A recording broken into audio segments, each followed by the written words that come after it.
Apakah bergabung? Waalaikumsalam Wah, senang warahmatullahi sekali bisa wabarakatuh. Mbak bergabung Nana. juga. Apa Ya, kabar? alhamdulillah.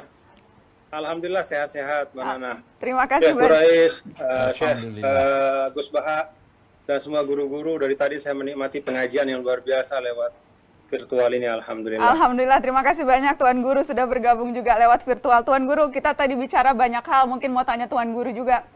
Sebagai alumni Al-Azhar, sama dengan Abi, itu kan Al-Azhar yang terkenal karena wasatiyah, moderasi. Mungkin bisa dibagi ke kami soal itu, bagaimana kemudian menanamkan moderasi ini tanpa dengan mudah, karena kadang-kadang moderasi, ada yang bilang, wah moderasi itu artinya menggampangkan, menganggap sesuatu yang tadinya tidak boleh dibelok-belokkan begitu, sehingga moderasi. Jadi bagaimana caranya kita moderasi tanpa meninggalkan tradisi atau tanpa meninggalkan garis-garis batasan? Sudah. Tuan Guru. Sudah apa? Ya, bismillahirrahmanirrahim. Ini pertanyaan sebenarnya Abi yang paling pas menjawab. Tapi kalau tentang Al-Azhar ya, saya ingin kasih ilustrasi saja.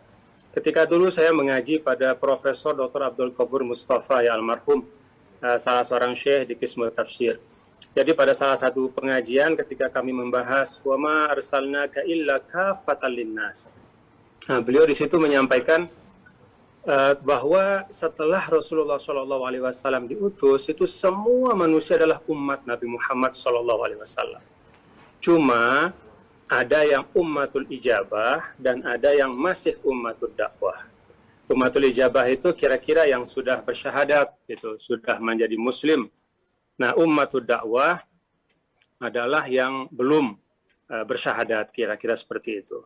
Nah, karena itu kata Profesor Abdul Ghafur Mustafa, kalau kamu Muhammad keluar dari ruangan ini, kemudian tasyuf wahid kibti, kata beliau. Kamu lihat seorang Koptik di luar sana, itu dia umat Muhammad juga gitu. Cuman dia masih ummatul dakwah, belum ummatul ijabah. Karena itu kamu harus melihat dia dengan nazar rahmah, bahwa dia adalah bagian dari umat Nabi Muhammad SAW. Nah, ini satu ungkapan yang menurut saya mencerminkan ya bagaimana Al-Azhar itu menanamkan wasatiyah kepada para santrinya. Ada satu ungkapan juga dari salah seorang guru ya, saya lupa ketika saya dulu kuliah, yang menyampaikan bahwa agama itu adalah siapa gurumu. Jadi sesederhana itu. Jadi agamamu adalah siapa gurumu. Nah, karena itu kalau bicara tentang moderasi, tentang wasatiyah, maka arah Al-Azhar ya dengan dia sebagai institusi pendidikan, istiqomah di situ menunjukkan bahwa memang peran pendidikan itu luar biasa. Kan siapapun yang muncul di ruang publik ya dengan narasi yang ekstrim, yang mengkafirkan, memfasikkan, membid'ahkan, dia kan produk dari pendidikan tertentu gitu. Nah, ada ilustrasi sedikit ketika saya dulu berkhidmat sebagai gubernur, itu ada salah seorang ya tetangga kami lah. Kami kan di sini itu campur ya antara Muslim, Hindu, karena Lombok ini kan dulu lama di bawah Karangasem ya, kerajaan Hindu bagian timur. Nah, salah seorang tokoh dari PHDI itu menyampaikan kepada saya, kebetulan dekat rumahnya ada salah satu sekolah Islam tingkat kanak-kanak ya, Rodotul Atfal TK gitu.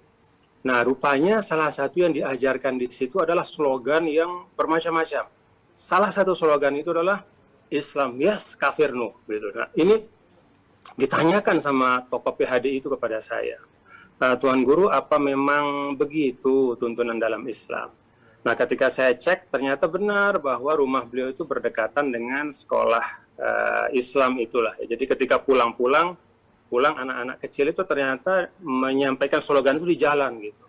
Nah, ini kan suatu PR juga bagi kita, bahwa ketika bicara tentang wasatiyah, bicara tentang menangkal terorisme, kita harus sungguh-sungguh bicara tentang apa yang kita ajarkan kepada anak-anak kita mulai dari tingkat yang paling rendah ya.